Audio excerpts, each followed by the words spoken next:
es evidente. Si hubiera existido algo simplemente natural, uno habría podido esperar que el menor hubiera aparecido con anticipación, ya no tantos días desaparecido, ya sea con vida o sin vida, ¿no? Pero que hubiera aparecido él o su cuerpo.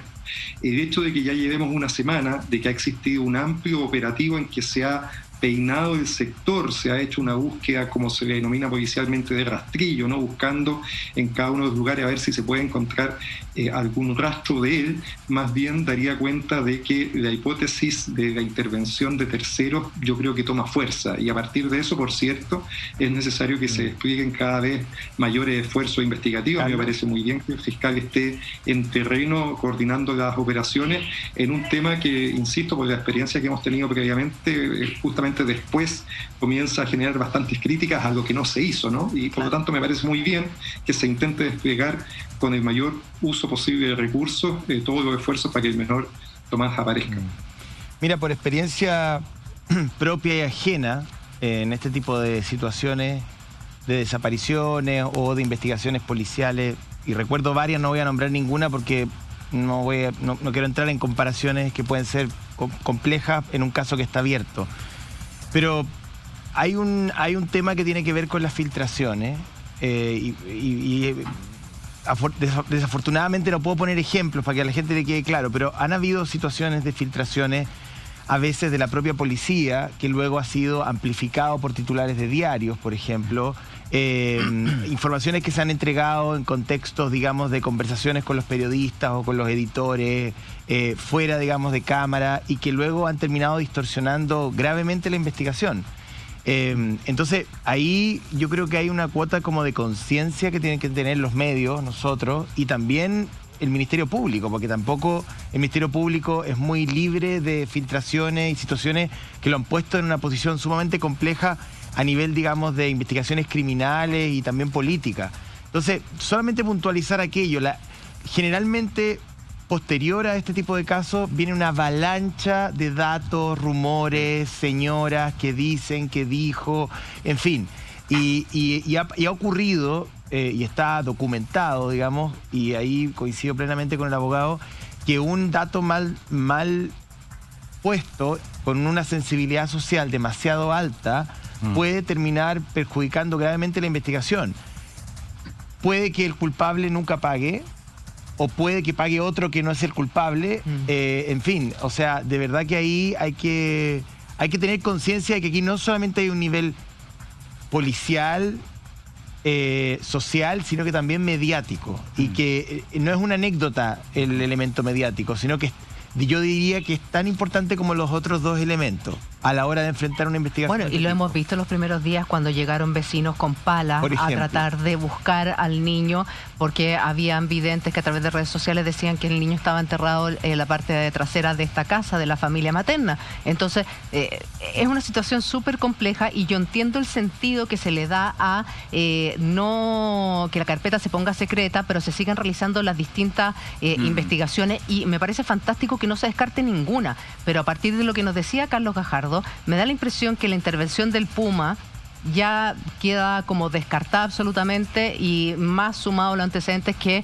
ayer habría entregado el SAC de cómo operan estos animales en estado salvaje.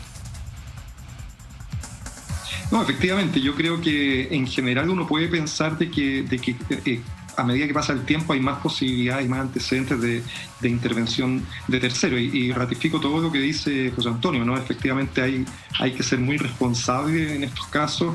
De nuevo, para citar casos anteriores, ¿no? Hay que recordar que incluso algunos programas de televisión matinales fueron sancionados por alguna forma en que abordaron la noticia, ¿no? Y yo creo que es importante porque, claro, por un lado distrae esfuerzos de lo que puede ser una investigación, y por el otro lado puede afectar a personas. Es que por lo mismo, no, Carlos, hay que ser cautelosos también con este hombre que aparece como un sujeto de interés por parte del Ministerio Público, porque ahí la vecina lo decía, él es un hombre que no tiene problemas con los niños. Los problemas que ha tenido es con otros vecinos, según ellos mismos han descrito, tiene causas pendientes, y a lo mejor a partir de esta cantidad de policías que está desplegada en la zona, de que es el mismo fiscal que ve dos de sus causas, el que está a cargo también de la búsqueda de Tomasito, él esté prófugo no porque tenga algo que ver con este caso, sino sencillamente porque sabe que la policía está rondando y él debería presentarse por otros casos anteriores. ¿Puede ser eso, Carlos? Sí, pero mira, yo creo que aquí hay algo que dijo José Antonio que me pareció muy interesante. Primero, yo creo que el estándar de búsqueda debiera ser siempre este. Eso está. Sí. Sí, es un tema que a mí me gustaría dejar sentado. El estándar de búsqueda debiese ser siempre este. Claro. El no que porque ser mediático se busque de esta manera. Yo creo que eso es muy importante. Y segundo, muchas veces el secreto de las investigaciones no se cumplen. Lo hemos visto en otros lados y dependiendo de la complejidad de esta es de donde vienen las filtraciones. Y también yo creo que es un tema de un autocontrol interno del Ministerio Público, de las policías también, para los efectos de no dejarse seducir también por situaciones que son a lo mejor bastante mediáticas. Sí. Las experiencias que hemos visto, que Carlos a mí nos ha tocado, han sido bastante no muy buenas en algún momento. Sí. Y por lo tanto, evidentemente, yo creo que hay que tener un mayor cuidado, sobre todo en este momento, donde se puede imputar a cualquier persona. Claro. ¿Me entiendes? Porque la hipótesis de un tercero está. Esas filtraciones finalmente pueden traer repercusiones negativas para la investigación, para el propio Ministerio Público o para personas inocentes. Puede que esta persona de la cual se hablaba y se estaba buscando esté prófuga o no haya sido encontrada porque tiene miedo incluso de la reacción de la gente. O sea, que alguien lo vaya a agredir porque como aparece sindicado, como que tiene algunos vínculos y como su perfil es medio extraño porque ha tenido problemas, la gente puede creer que tiene algo que ver y hemos visto, ahí a él se le quemaron la casa, a la familia de Tomás le fueron a apedrear la casa, entonces la gente está muy sensible con el tema. Carlos, te quería preguntar respecto, Carlos Espinosa aquí en el estudio hacía alusión al estándar. Yo también creo que aquí han estado puestos todos los recursos, todos los estamentos, instituciones, expertos han estado ahí desde prácticamente el día siguiente en que Tomás desaparece. ¿Hasta cuándo se sostiene una situación como esta? Si yo fuera familiar de Tomás y como chileno también creo que esto debe mantenerse hasta que Tomás aparezca. Pero ¿quién es el llamado a decidir cuándo esto cambia? ¿Cómo evoluciona esta búsqueda? Sí. Yo diría que en general estas búsquedas tienen una forma progresiva de involucrar recursos, justamente por lo que comentaba al comienzo, de que hay muchas presuntas desgracias que se resuelven de manera casi automática en las primeras horas.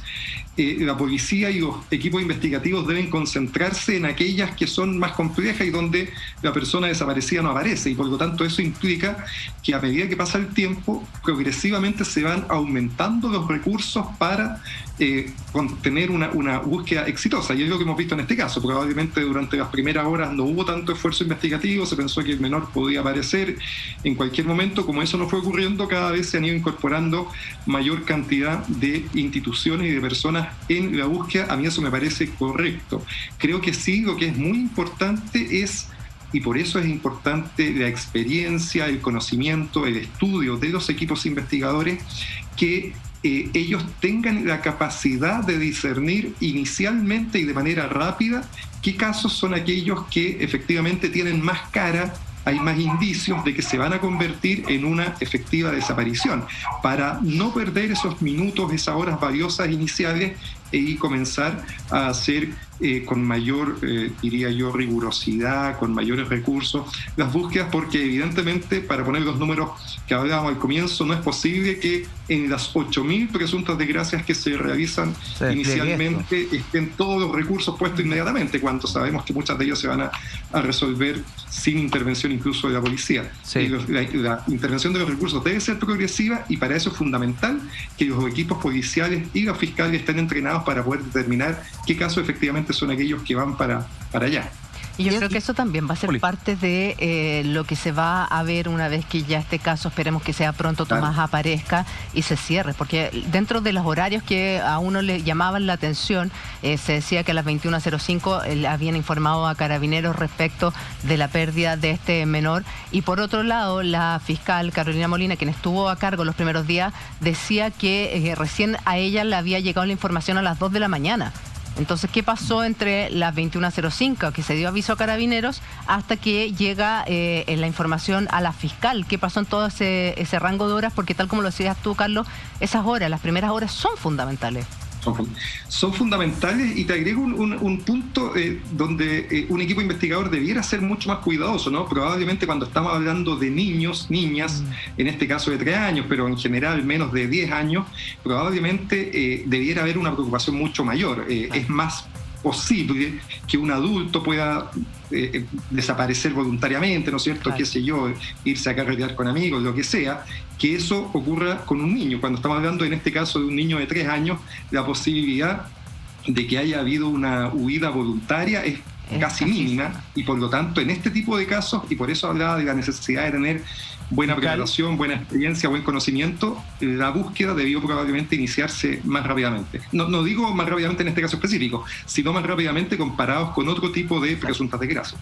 Una pregunta, perdón, sé que tenemos otro asunto, pero respecto de lo que decía el abogado, que este es como el estándar mínimo y de ahí hacia arriba uno esperaría. Yo tengo la duda respecto a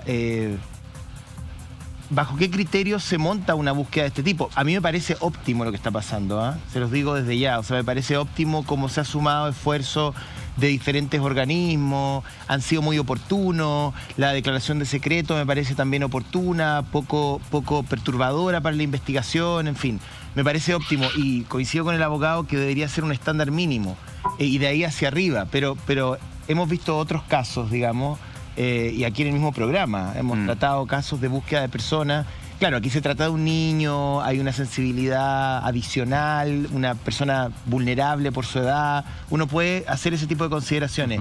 Pero ¿de qué depende? O a lo mejor todas las búsquedas funcionan más o menos bajo los mismos parámetros y en otras oportunidades los medios no lo cubren, no lo sé. Sí, o sea, el Ministerio Público, y Carlos me puede ratificar, tienen protocolos respecto de presuntas desgracias.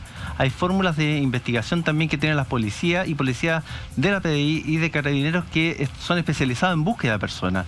Yo creo que la inmediatez, y yo creo que las primeras 48 horas son lo más importante dentro de una búsqueda de personas que están desaparecidas. Sí. Y ese protocolo debe cumplirse siempre. Sí. Y por eso que el desde para mí es muy importante. Ahora, si no se cumplió, como decía Julia, respecto de las primeras horas, yo creo que ahí hay un problema. Y debe ser analizado también para no caer ese mismo problema con posterioridad. Pero perdón, es que la pregunta es, porque se trata de un niño, que me parece que es un criterio que genera, digamos, que haya una acción más rápida, más intensa, que una persona adulta, un hombre, en fin, o sea, el perfil de la víctima de alguna manera determina. También, como decía Carlos, también es importante a disposición. Porque además quien va a decidir eso van a ser las mismas policías ayudadas por el Ministerio Público. El Ministerio Público obviamente determina y orienta la investigación, pero quien investiga efectivamente son las policías. Y por lo tanto los criterios van a estar dados desde ahí.